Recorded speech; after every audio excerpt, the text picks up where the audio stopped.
See.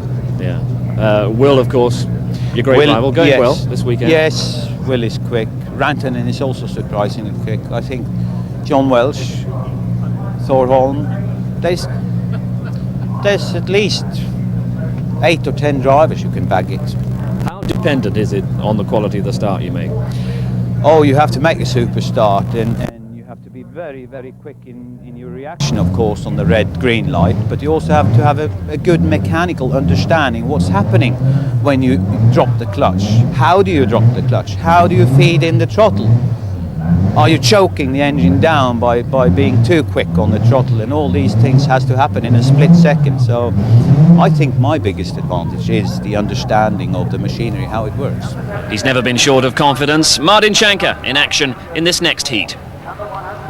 For sheer sensational driving, there's just one man to watch in this race. He's on the right of the front row. It's 4 times European champion Martin Schenker, who won here in 1984, and he has got a tremendously powerful 600 horsepower Ford RS200. It's taken Martin some time to learn how to control it, but now he knows, and he's on his way.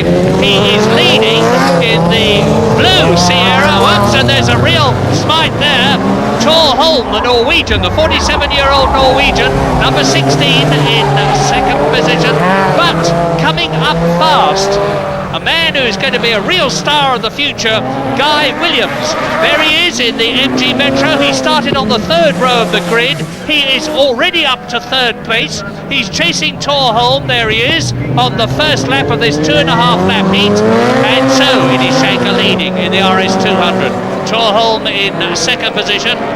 And look for Guy Williams as they go through the chicane. There is Holm, there is Williams, and Williams is closing. Williams is closing in 4th position, but well back. It's Bertil Persson, the Swedish driver, who's in an Audi Quattro. And that was Guy Williams who went straight on.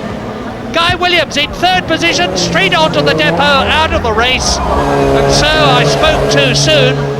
And that means to say there's going to be a new 3rd place man, and it will be Bertil Persson, but the winner looks as though it's got to be Martin Schenker, and what a driver. He comes from Drøbak in Norway.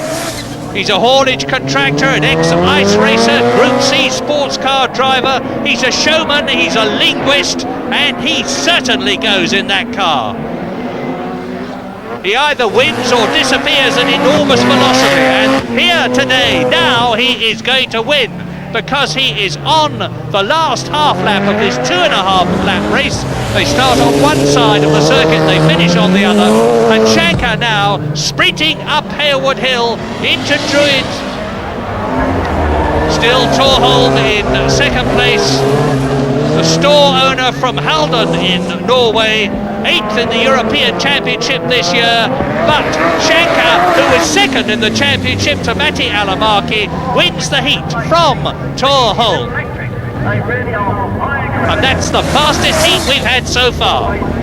So the end of the first round of heats sees Martin Schenker as the pace setter. Each round of heats are translated into points. The drivers count their best 2 scores out of the 3 rounds, and that order didn't change significantly in the 2nd round. Steve Palmer and John Welch with a little to do. And Palmer we see now in the 3rd round of heats. The British champion is on row 3 behind a front row of Gary Baker and Terje Ski. 2 cars to watch plus 1. The 2 in front are Gary Baker on the left in the RS200, Terje Ski, the Norwegian car, and the 3rd one in the green and blue Metro is Steve Baker, who is the reigning British champion, and he has to run very wide indeed. Steve Palmer, my apologies, he has to run very wide indeed, but already he is in 4th position. Now, so, coming up the hill, Terje Ski, the Norwegian, in the tremendously powerful Peugeot 205, which is an ex-Seppo Niittymaki car, the Finnish driver who dominated Rallycross in his time. But there is Steve Palmer in the 3.8 litre, normally aspirated, 4-wheel drive MG Metro. the British champion of 1990, and he's in the wheel tracks almost of Gary Baker's car in second position, and he's closing. Terjeski is pulling away from both of them, but it's the race that's coming towards us now that matters. It's the battle for second place, and Steve Palmer is fourth fastest on aggregate so far of the heats that have been held. He desperately needs a good place and a fast time to qualify well up the grid for the A final, which will decide the winner of the British Rallycross Grand Prix of 1990. Terjeski leads, Baker is in second place along the knife edge.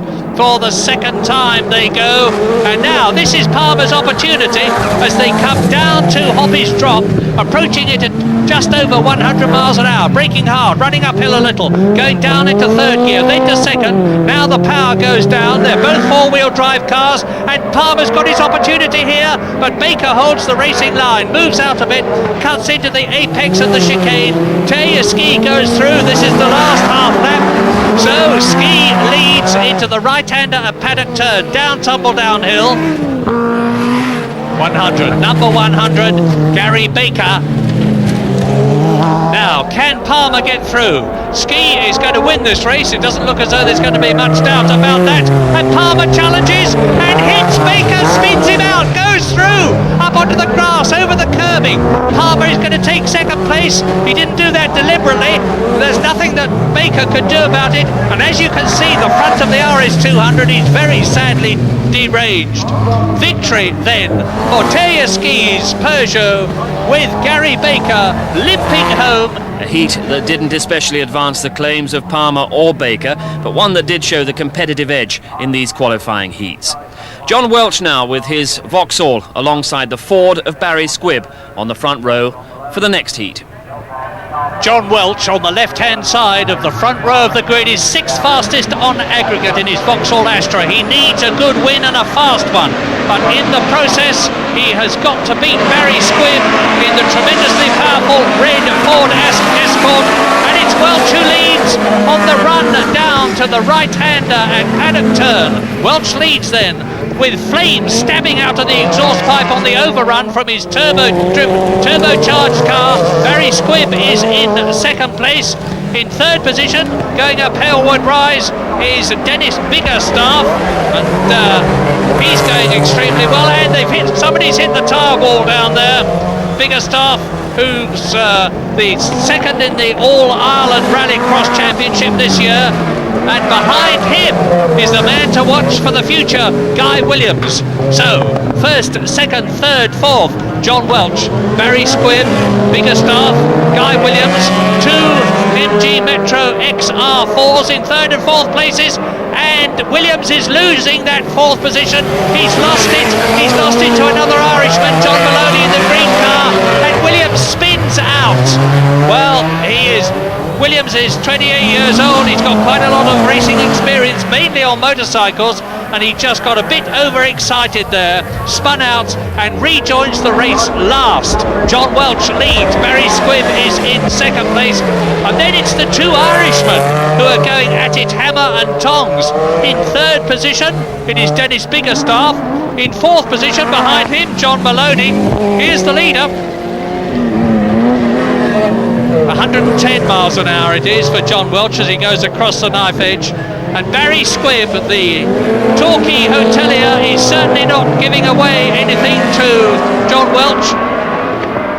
Through to the chicane for the second time, so he's just got the half lap in this 2.5 lap heat. There is Biggerstaff in the green Metro 6R4. John Maloney is in fourth position, and John Welch is getting the win that he desperately needed in this race, because Barry Squibb is not going to be able to do anything about it. The four-wheel drive Vauxhall Astra there of John Welch, the man who won the British Rallycross Grand Prix in 1985. I would expect to move up to higher than sixth on aggregate after this race. He's just gone round in the fourth fastest time of the day, and that is going to help John Welch, number 11, a great deal in the final. Top 9 from the heats qualify as of right for that final, and the third fastest from the first round was Tor Holm from Norway, alongside the very quick Finnish driver Pekka Rantanen. It's got to be the two Scandinavians in the front row of the grid in their Ford RS200s that dominate this heat. On the left from Finland, Pekka Rantanen. On the right from Norway, Thor Holm. And Thor Holm is third fastest on aggregate so far. On form it should be him, but will it be?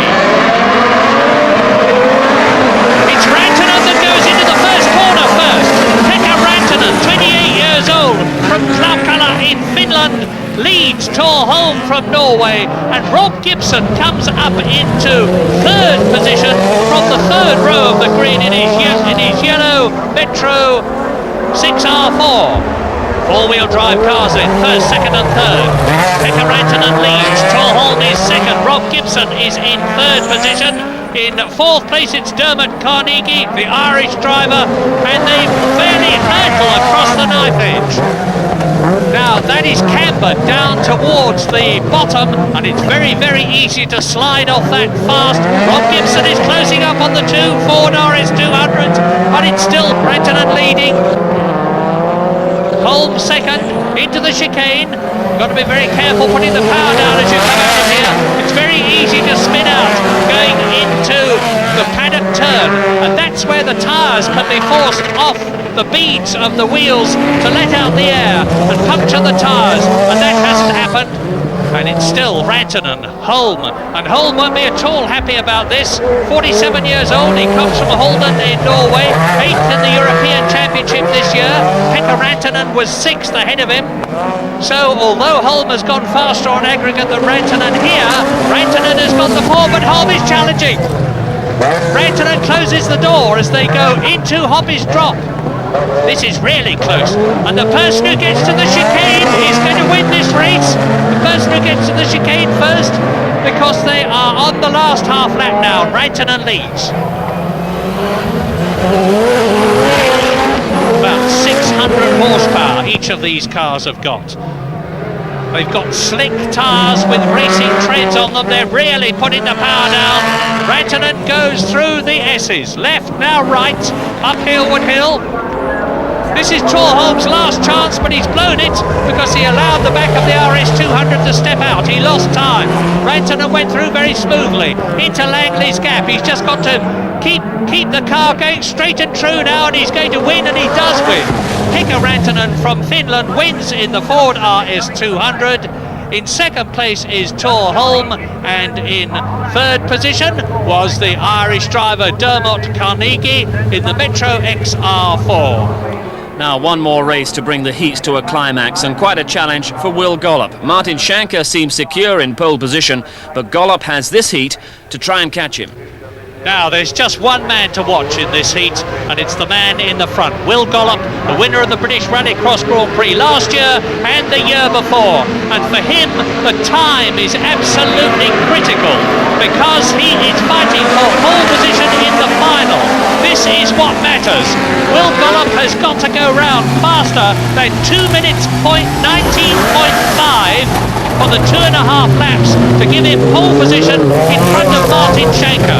Martin Schanker was supposed to be driving in this heat, but has opted to save his car and not come out and race against Will Gollop until the final, because Schanker has already comfortably qualified for the final in pole position, and it's pole position the number 3 here, Will Gollop in his 700 horsepower Metro 6R4 with its 2.3 litre twin turbo engine and 4-wheel drive. Will Gollop, the man who used to drive Saabs, is a brilliant engineer. He's got a magnificent team with him. They produced a superb car, and he is showing now how to drive Rallycross at Brands Hatch.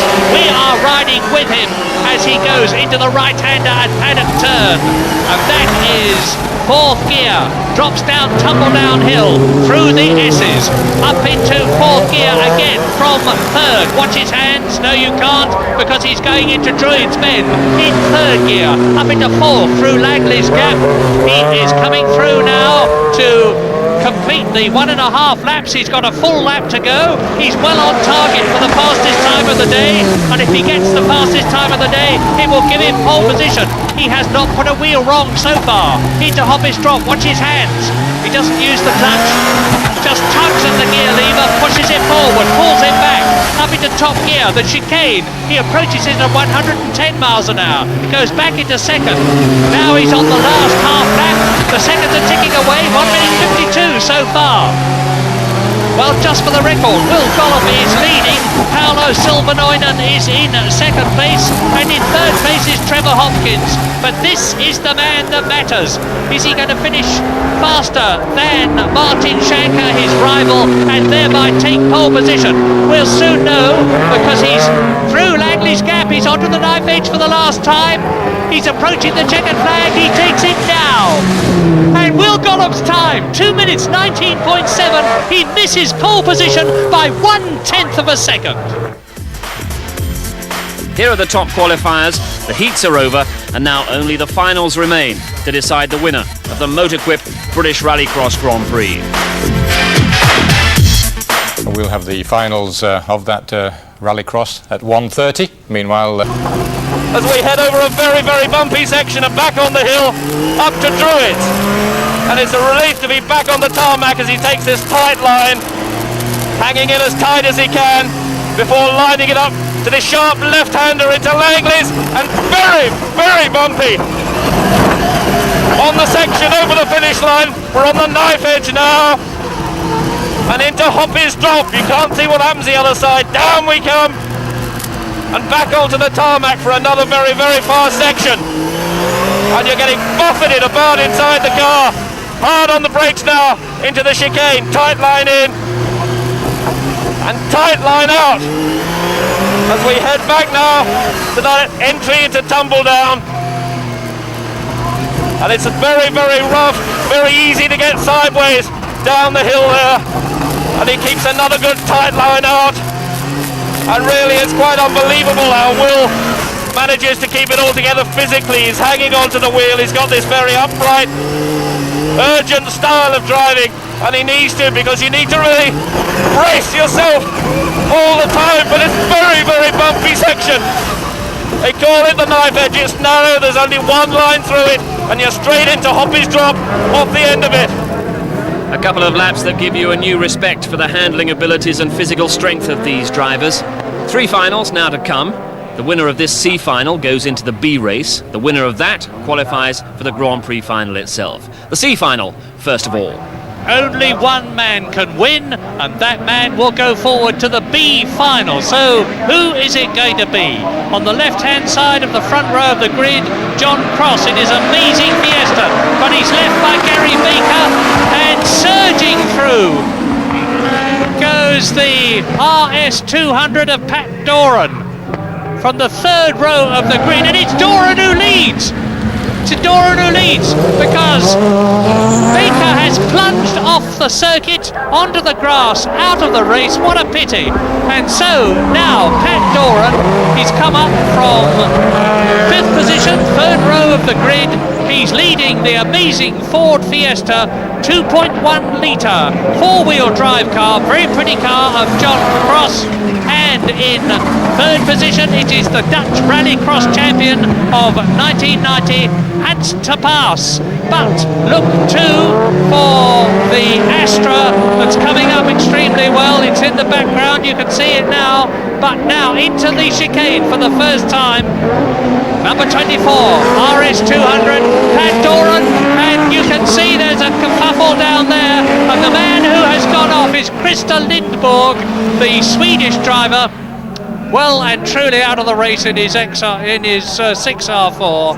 And so that looks to me now as though Pat Doran has got it made. He's got a commanding lead. He is on the second full lap as Christer Lindborg rejoins the race. But it's all over for him because Doran is well on his way now.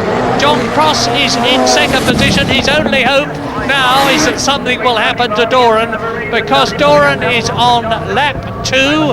just one full lap when he comes through. No, 4.5 laps in this final. It's an extra 2 laps in comparison with the heat. So there's Doran into the chicane. Now, can Cross do anything about him?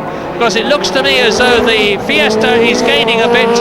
And now there is a new third place man, and it is Mark Verhecker, the Belgian in the red Audi Quattro. Baker. Cross. There's Verhecker coming towards us now. And behind Verhecker in 4th position, Trevor Reeves in the 2-wheel drive Ford Sierra RS 500. And that's him in sandwich there.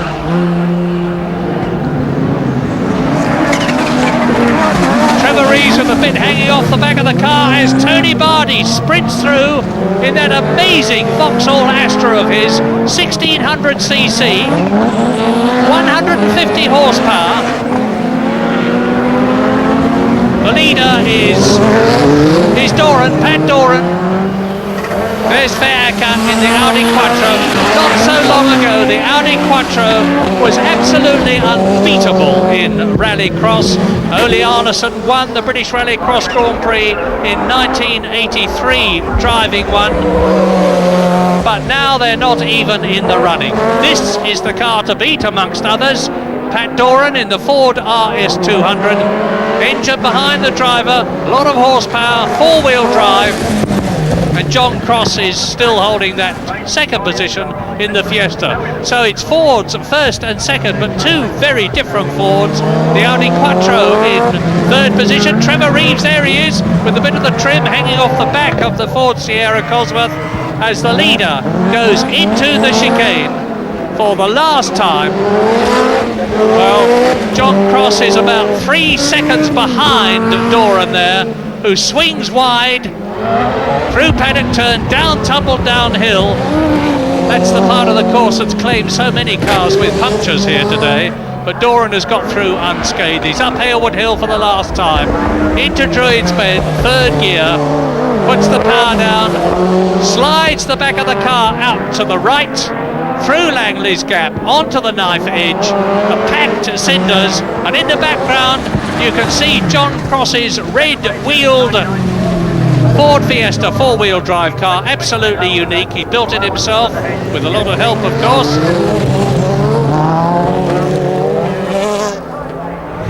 And he therefore qualifies for the B final. Pat Doran onto the back row for that B final, but the experienced Rob Gibson had problems with his MG Metro 6R4 and failed to come out to take his place on the front row.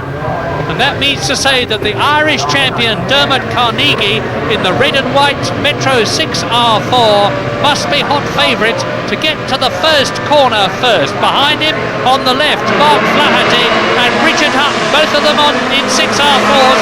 And sure enough, Carnegie gets a lovely run down to the right-hander at paddock turn. On come the brake lights and off goes Doran. So Doran, who qualified by winning the C final, is spun out backwards at the first turn, and up to the right-hander at Druids comes race leader Dermot Carnegie, and somebody with bits of trim flapping from the back of the 6R4, and it's a 2-man race at the front. There's John Maloney shedding some trim. There's been a coming together for him too. Number 10, John Maloney, the man from Limerick, the Mondello Park champion, is in 3rd place, shedding bits of bodywork, lightning the Metro as he goes in 3rd position. So it's Metro 6R4s, V6s, 3 litres, plenty of horsepower.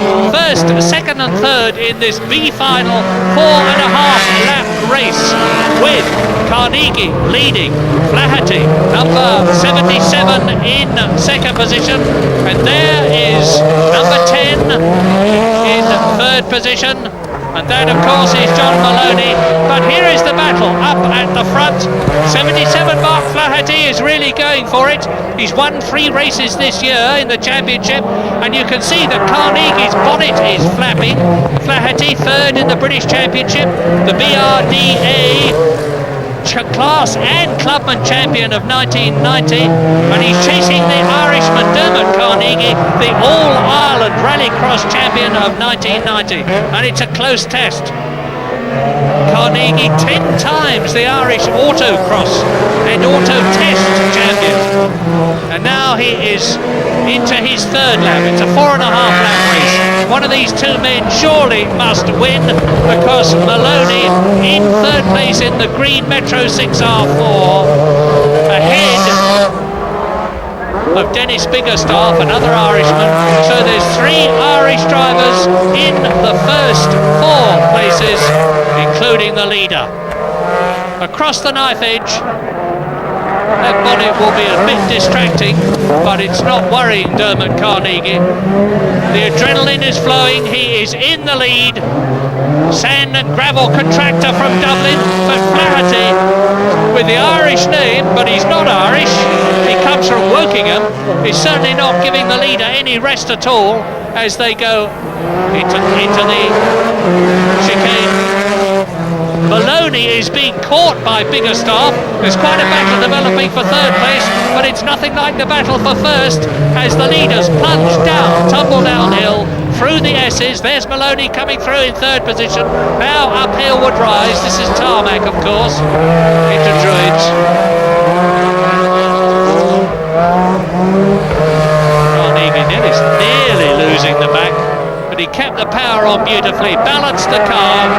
1 lap now is left as they go into that long downhill right-hander at Hoppistrol, named after Trevor Hopkins, the man who built it. And the gap between the battle for second and the battle for third is increasing all the time, because in the lead, number 28, Dermot Carnegie, chased by Mark Flaherty, is pulling away from the new third place man. And look at that! But there's a new third place man. Dennis Biggerstaff is up into third, but the lead, look at this! Because this is one of these two men is going to qualify for the A final, and it's not going to be Flaherty because he can't see where he's going, and that's quite a problem when you're trying to line the car up for Langley's gap. But he's done it magnificently, and he's looking out of the side of the car to see where he's going. But in the meantime, Dermot Carnegie has won for Ireland, and the unfortunate Mark Flaherty pulls to the side, literally blinded. What rotten luck, because he might just have made that A final. Martin Schenker, the European champion 4 times. Will Gollop, previous winner. Tor Holm, the Swedish driver. Pekka Rantanen from Finland. John Welch, a previous winner and British champion. Steve Palmer, the reigning British champion. Terje Ski, the Norwegian in the Peugeot 205. That's probably the most powerful car in the race. Paolo Silvanoinen, another Finnish driver in a Ford RS200, and the Irishman, the champion of Ireland, Dermot Carnegie. 4.5 laps. Who's going to be first into paddock turn? Both Gollop and Schenker have got tremendous power. Schenker has got the inside line, and Gollop is going to try and cut him off, and Schenker's going to go wide. He drifts out. Martin Schenker leads down, tumble downhill, and Will Gollop comes out wide too. Schenker goes through, and Schenker is still holding the lead as they go uphill would rise into Druids. So it's Schenker, Gollop, and then they stream through. Number 16 there is Tor Holm, who has been passed, and Pekka Rantanen is in third place. So it's a Ford RS200 leading. It's the Metro 6R4 bi-turbo of Will Gollop, the winner in 88 and 89 in second place. He's probably got the most power. Tyres are going to count in this race. A puncture, of course, could be terrible for any of them. But it's Pekka Rantanen in third place, and up into fourth position has come Steve Palmer. So there goes Schenker. That's Gollop, there's Rantanen, and in fourth position the Metro 6R4 of the British champion Steve Palmer. That is not a turbocharged car. There he is. Tor Holm is in fifth position, and Will Gollop is challenging. But Martin Schenker cuts him off at the corner. He's entitled to take the racing line. Don't forget it's a 4.5 lap race, and there's an enormous crowd, and Gollop is off. and spins right out and is collected by Palmer. And that's the British champion and the previous double winner out. And they've also taken John Welch, another previous winner, out. So now Martin Shanker has got the race in his pocket, because the main competition, Palmer, Gollop of course, is out. Up into second place has come Pekka Rantanen, the Finnish driver. You can see on the left Gollop getting out of his broken Metro 6R4. John Welch is already out of his Vauxhall Astra. Well, the Norwegian looks as though, as he comes up to the carnage, he has got the race well and truly under control. There's only room for one car to go through there now. Martin Shanker leads. Pekka Rantanen is in second position. Up into third place has come Dermot Carnegie, the Irish Rallycross champion. But Shanker is the man of the race. He was the fastest qualifier, and the race is being stopped. The race is being stopped for obvious reasons. Gollop out, Welch out. Oh dear, well, what a pity. As you say, Martin, not the way you wanted it. No, definitely not. But I was well over the Rufford edge when Will tried to follow me, and that's probably what caught him out. I don't know. I didn't see that much. Younger bodies take a bit more pounding, but basically it's the normal, the seat belts and the neck, and my brand new glasses got rooted. Yeah, there's a crash helmet dealt with those, but you know. But it's amazing. They never come off my head, and that's the type of force that's in the car when you have an accident. Indeed. Contact lenses next time. I feel sorry for myself tonight. Well, not the end you'd have hoped for. Tell us precisely what happened as you came onto the knife edge there. Another tyre, unfortunately, straight off the rim. So there's just no holding it in that respect, and the only way to hold it is actually opposite lock and risk going over the bank there. But I did what I could, but that was it. Yeah, and wiped out the rest of the British contingent, unfortunately. It's a shame, An unsatisfactory conclusion, but Martin Shanker was well on the way to emphasising his class as the fastest man in the field. Rantanen second, Torholm third, Martin Shanker, the winner of the Motorquip British Rallycross Grand Prix. And don't get carried